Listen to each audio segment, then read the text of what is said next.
Hey everybody, it's David. Welcome back to the channel. Coming at you from the horror corner. Quite literally my horror corner. And I'm here to do the horror vinyl countdown. 6 questions for horror vinyl collectors as put on by Splatteredplastic, Liam and Tin Man. They have an amazing channel. I've been following them for, I want to say, going on 6-7 years now. My friend Beth from Miss 80s Movies and Music introduced me to the channel. They used to do these great skits from some of their favorite horror movies. They don't do the skits so much anymore, but they still have some really great in-depth discussion on tracks from horror movies, scores and soundtracks.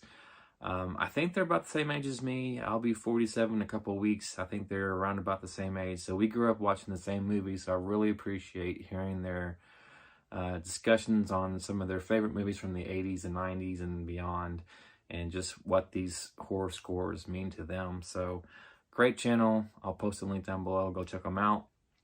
But again, they have 6 questions for the horror vinyl collectors. I'm going to start with 6 and go backwards. And without any further ado, the first question, number 6.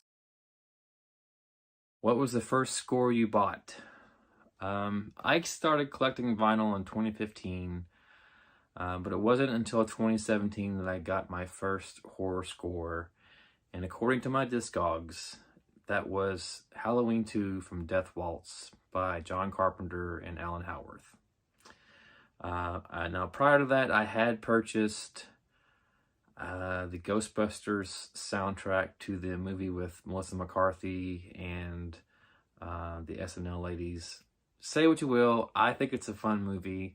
It had a great soundtrack, so that was one of the first ones I bought, but I don't count that as horror.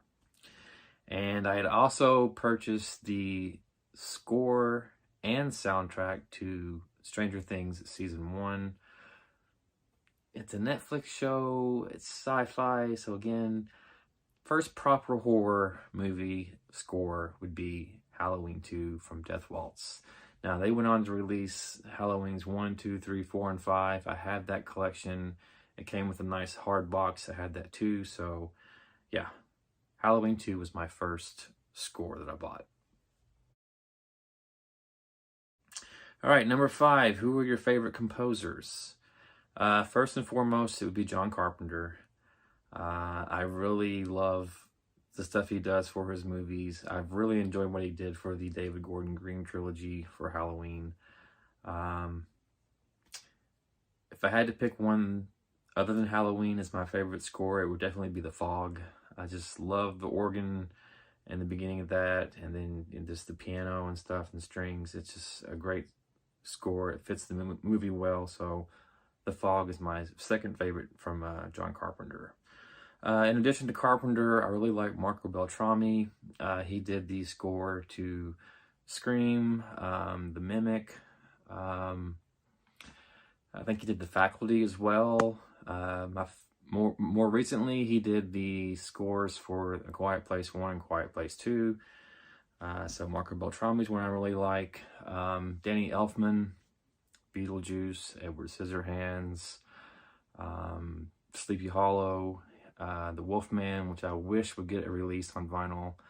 So Danny Elfman, and you've got your standards. John Williams for Jaws, Jerry Goldsmith, Aliens, The Omen, Howard Shore for my favorite movie of all time, Silence of the Lambs. Wojciech Kilar is another one I really like. He did the score for Bram Stoker's Dracula. So those are some of my favorite composers. Your favorite record labels? Hands down, that would be Waxwork Records and Death Waltz / Mondo. I have the most horror scores from both of those labels. I do have, some from Rarest Band, Enjoy the Ride Records, Terror Vision. There was a label that was kind of small, but we release whatever the fuck we want to. I have a few from that label as well. So yeah, first and foremost, Death Waltz, Mondo, and Waxwork. Number 3, collecting variants, yes or no? If so, how many? I don't go out of my way to collect variants, but I will say that, again, the David Gordon Green trilogy of Halloween, I have the standard releases of those. I have the art print releases of those.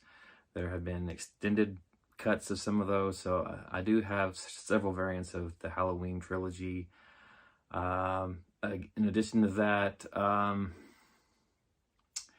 have 2 copies of Silence of the Lambs. I had the one with the original poster artwork on it with Jodie Foster's face and the moth covering her mouth.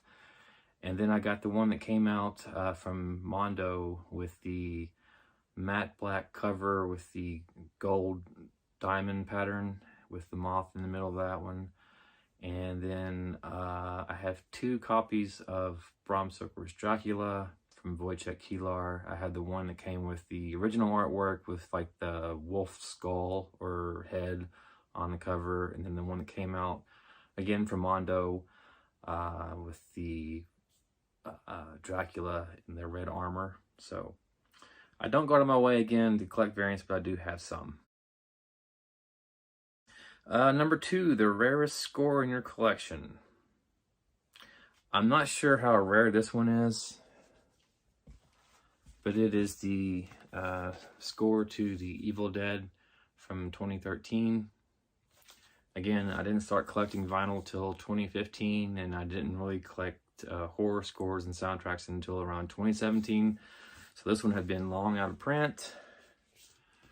Hard to see there, but there's Mia. So this is one I had to track down via Discogs. I paid a pretty penny for it. I didn't pay more than $100 for it, but I mean, heck, new releases from Waxwork these days are going for about 40 bucks. So, I mean, what's another 10 or 20 bucks? So, Evil Dead is probably one of my rarest. Another one that I would have pulled, but I can't at the moment because it's in a box somewhere, would have been the Terrifier 1 score. That was limited to, I think, 300 copies, and I have a copy of that one. So, yeah, Terrifier and Evil Dead are 2 of my rarest, I would say. What are you currently listening to? I was spinning A Quiet Place the other day, but mostly I have a playlist that I've created on my iTunes account that has all kinds of horror scores. Everything from latest releases like Smile and Barbarian and Black Phone, Knock at the Cabin, to, you know, early stuff. The Exorcist, Amityville, The Omen. So yeah, I have it's a huge list. I just stick it on shuffle. I listen to it when I'm driving by myself or if I'm working or whatever. So yeah, I mostly stream a lot of the scores that I have. But if I had to say, you know, what's the latest thing that I actually spun on my turntable, it would have been Quiet Place from Marco Beltrami. So those are my responses to Liam and Tin Man's Horror Final Countdown. Here is the list of questions. I will paste them down below in the description as well. So if you are a collector of horror vinyl, and you want to do this, these are the questions. Again, I'll post a link to Splatteredplastic's YouTube page. They also have an Instagram account and Facebook account, so go check them out. Very funny guys. Again, great discussions on these horror scores and soundtracks, and just a lot of fun.